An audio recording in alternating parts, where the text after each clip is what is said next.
if you observe students, they will teach you how to teach them. Yes. And sometimes we observe that student, we see that student can draw, but we never connected to what they're doing in class.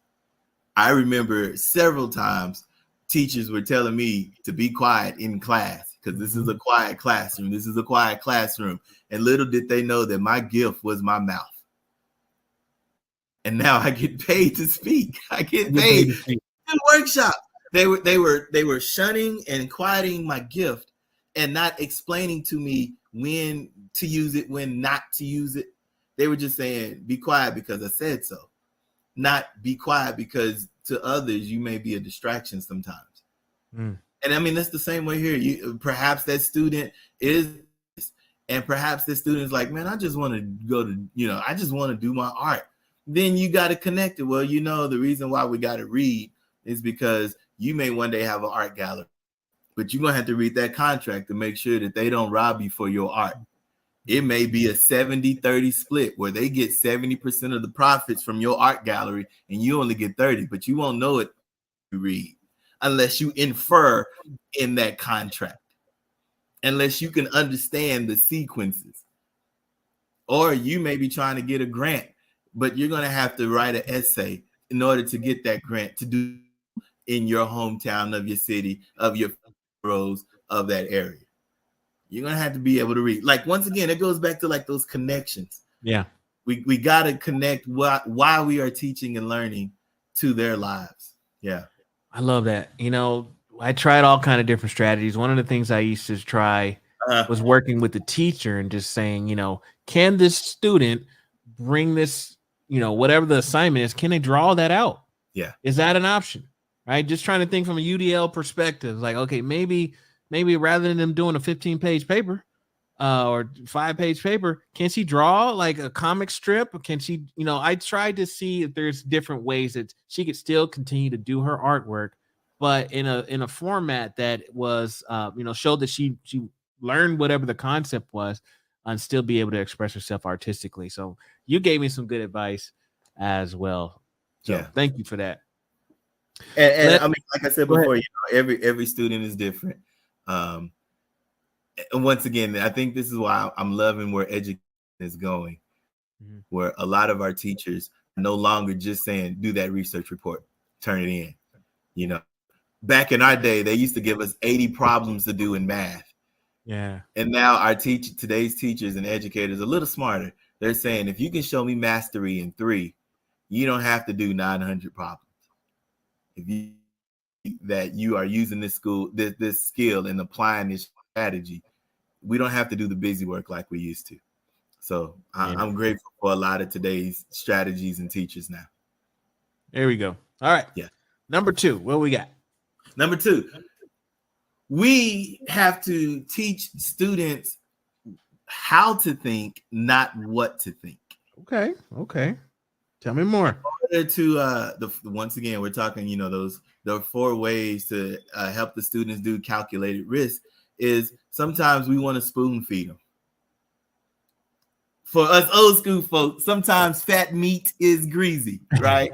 Yeah. Sometimes it takes for you to put your hand on that hot stove and figure out that stove is hot and then pull back and you be like, Yeah.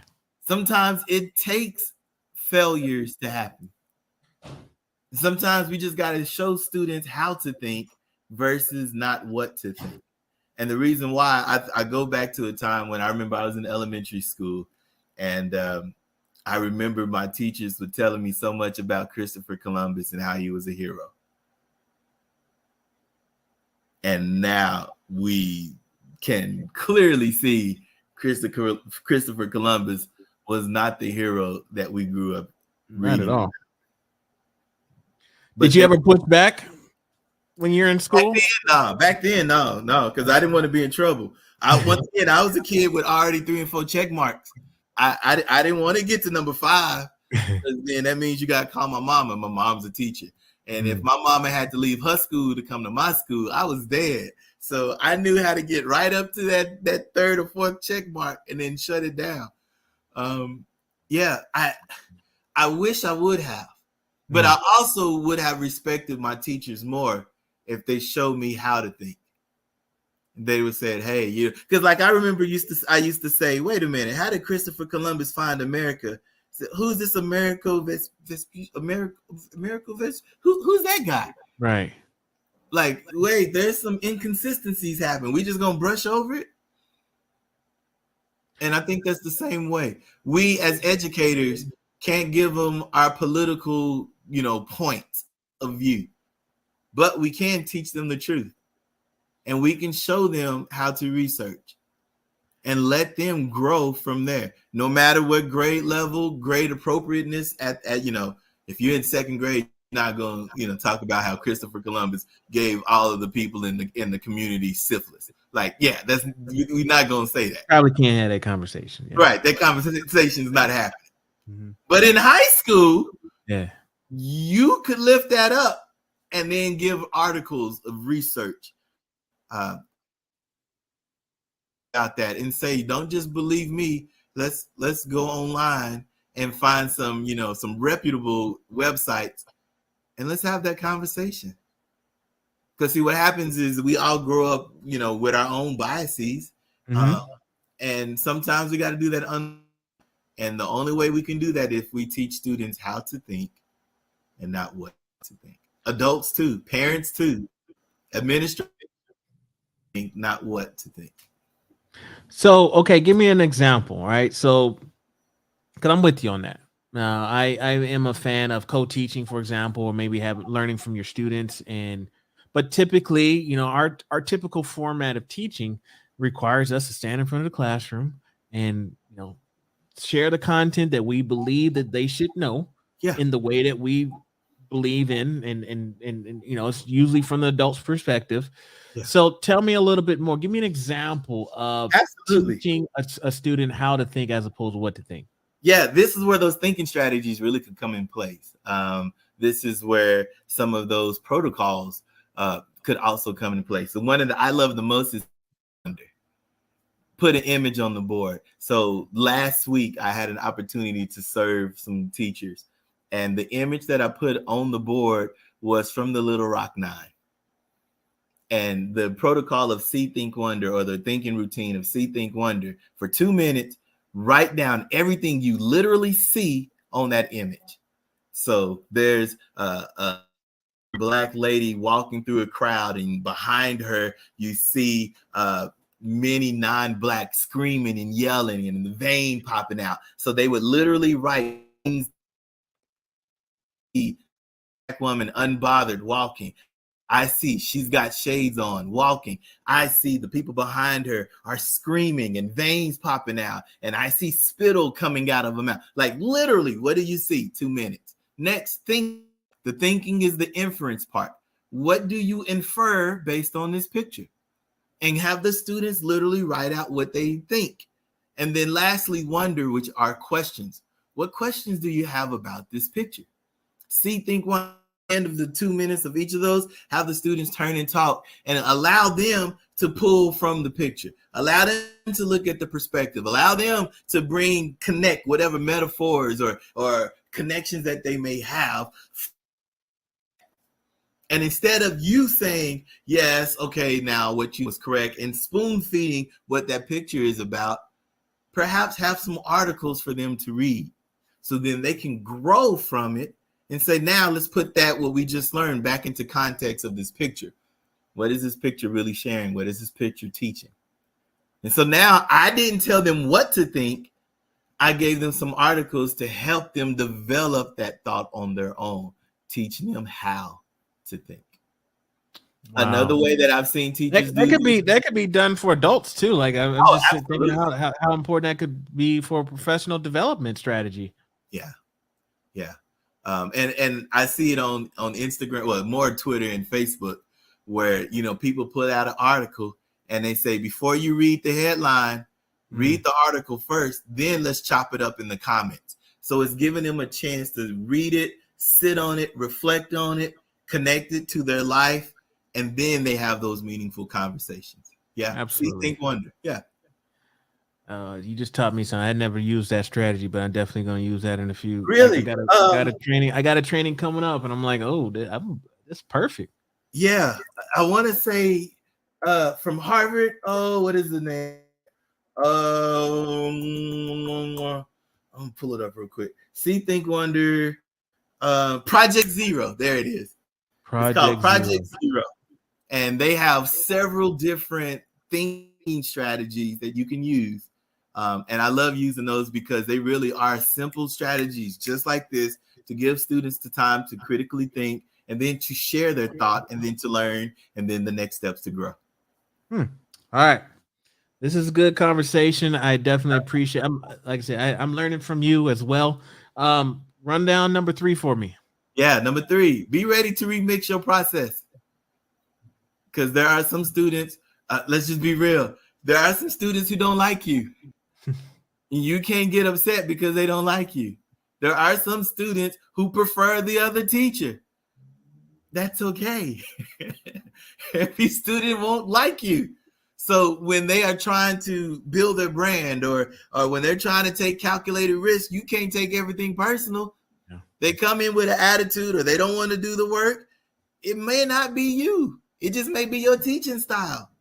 That's okay.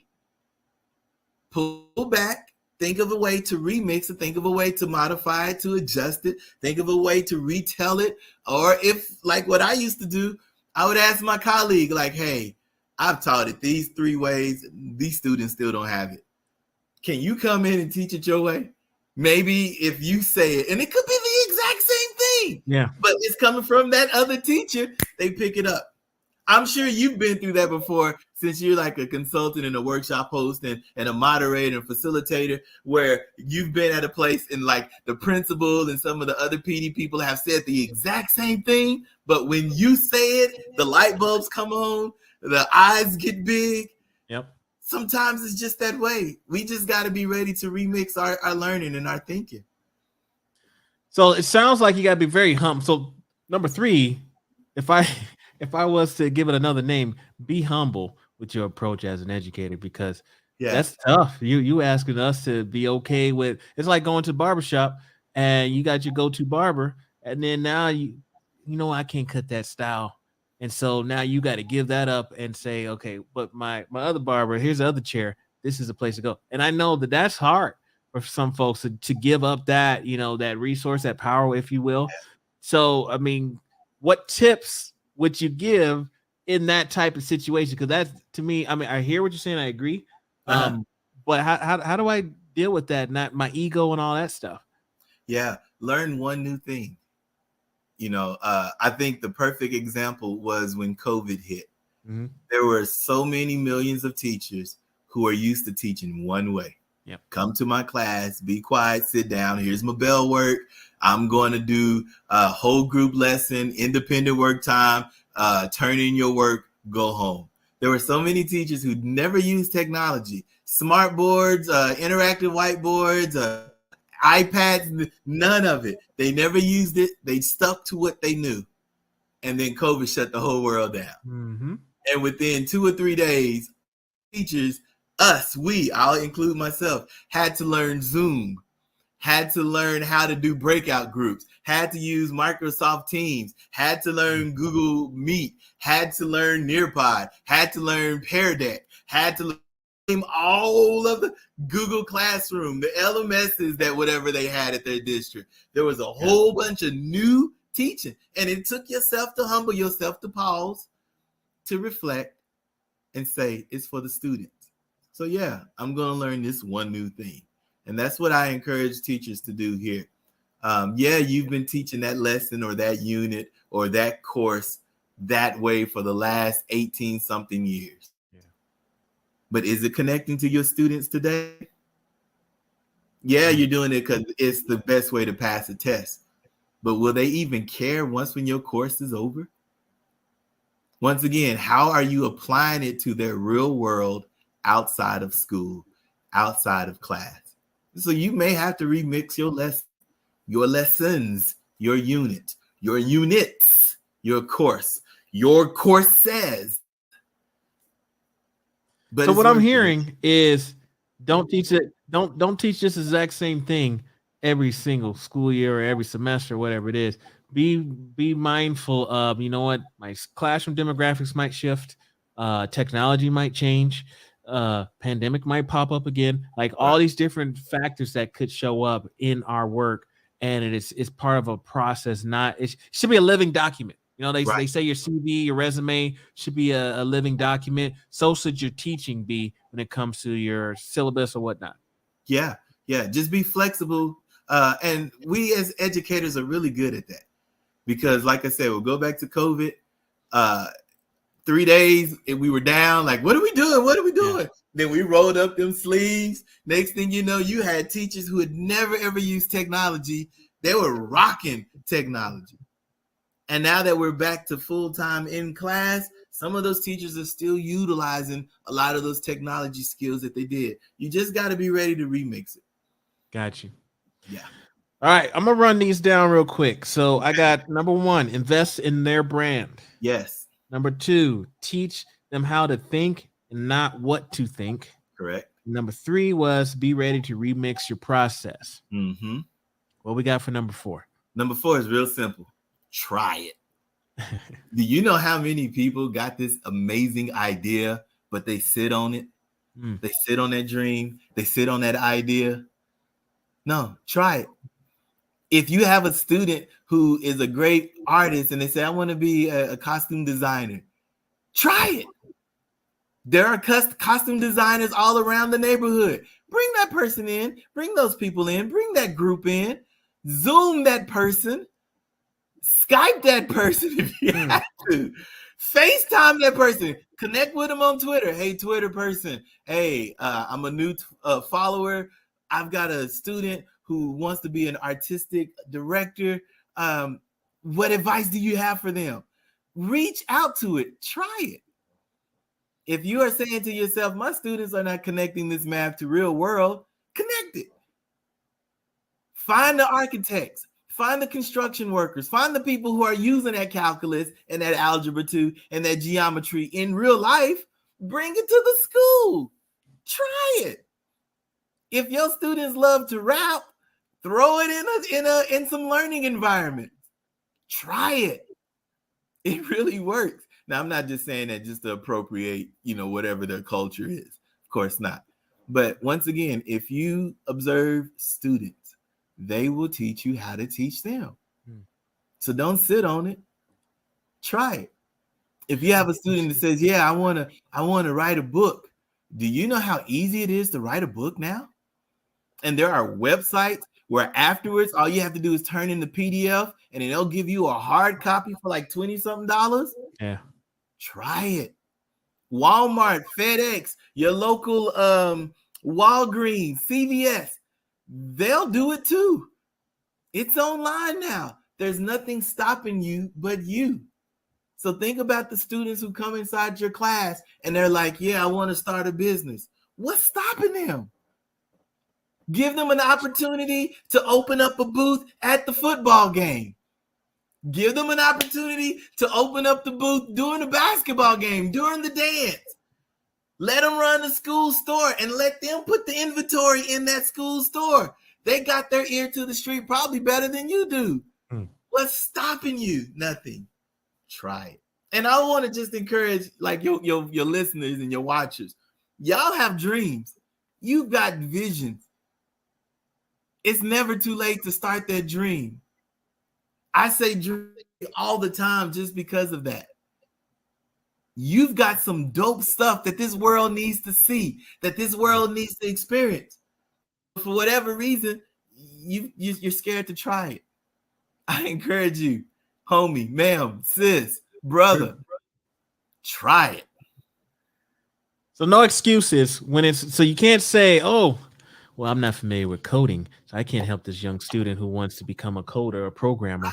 I don't have that background.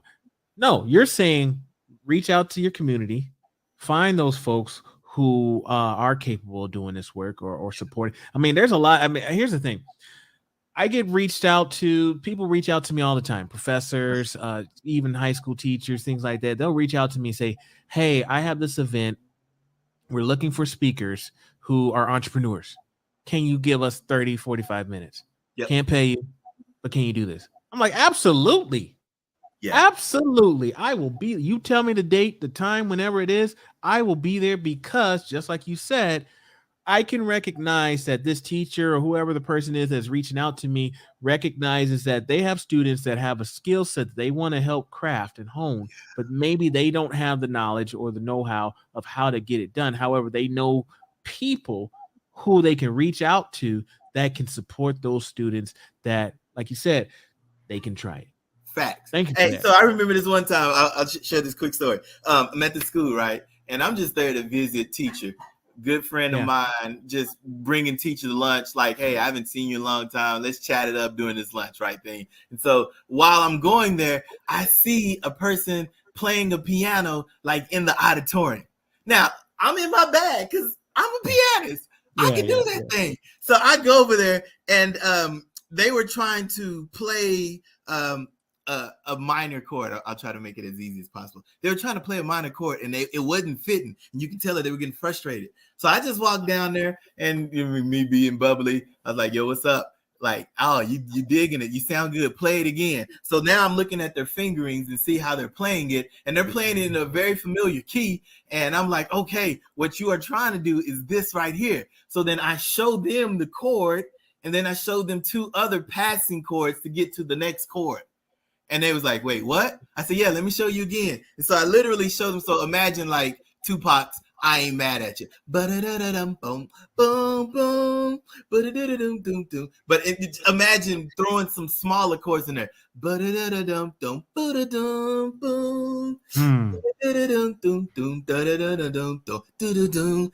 So I'm showing them like, okay, here's some ways to do it.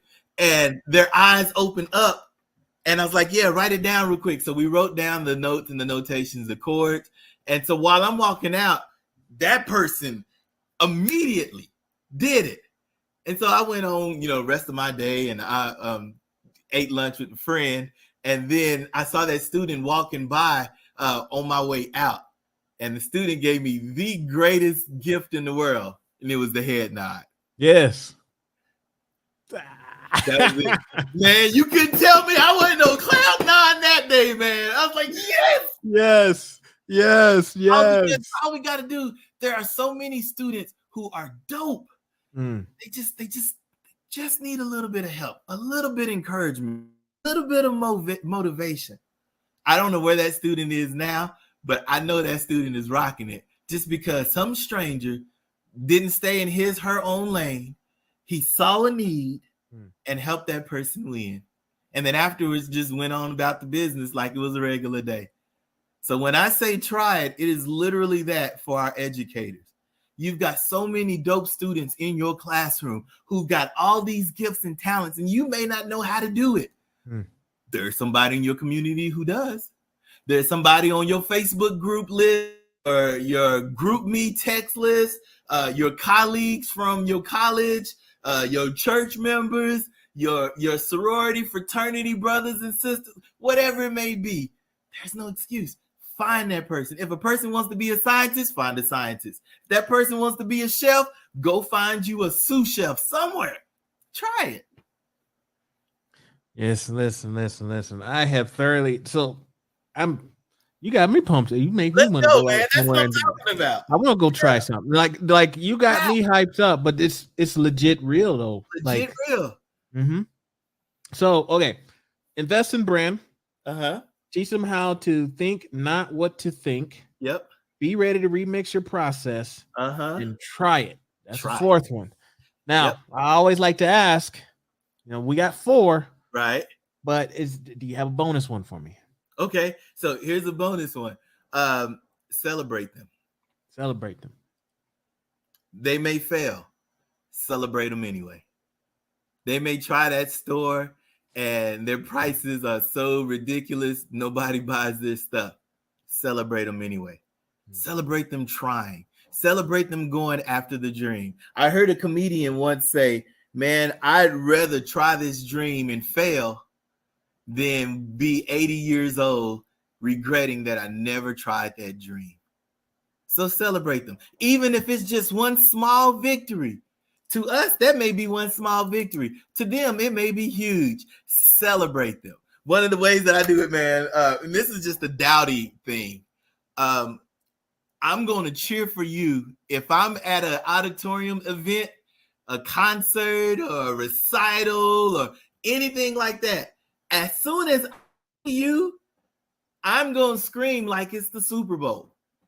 I'm going to gas you up because you may be nervous on that stage. Even though you may be in the corral, you may be nervous on that stage. I am going to give it to you like you are Michael Jackson, like you are Stevie Wonder, like you are Beyonce, like you are Katy Perry, whoever it is. And my family, they be like, shh. And I'm like, no, she's going to know that I'm supporting her. My daughter's in the choir, and it's literally that.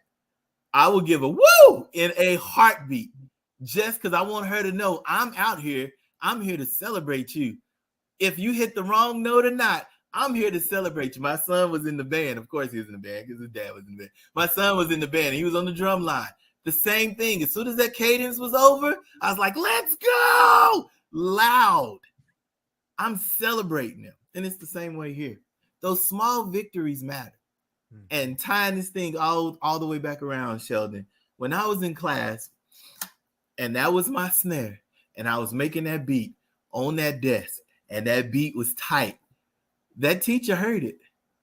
That teacher said, oh, you're really good at this. Compose a cadence, make a drum cadence. And he gave me the courage, the encouragement to make a drum cadence. And so now I'm making a drum cadence, and then next thing you know, the drum line is playing the cadence. That small celebration of like, I see you, that matters so much. Now, what I love about it is on social media, we gas each other up all the time. Let the person come in with a good outfit on, right? Like, okay, yes. That matters. It matters to our students. It matters for us. So celebrate them. If they take that risk and they start that business, support them. Share their articles, share their posts, buy their book, listen to their podcast, whatever it is, and celebrate them. That would be my fifth. I love how you said support them, because sometimes we will support them from afar, like you said, make noise, but you actually said buy their stuff. Yeah. Don't ask for no discounts. Yeah, don't. Please don't. Please don't. And if they do give you a discount, still pay full price. Yes. Because that's showing them that you're there for them, not just for the hookup. Absolutely. Celebrate them, man.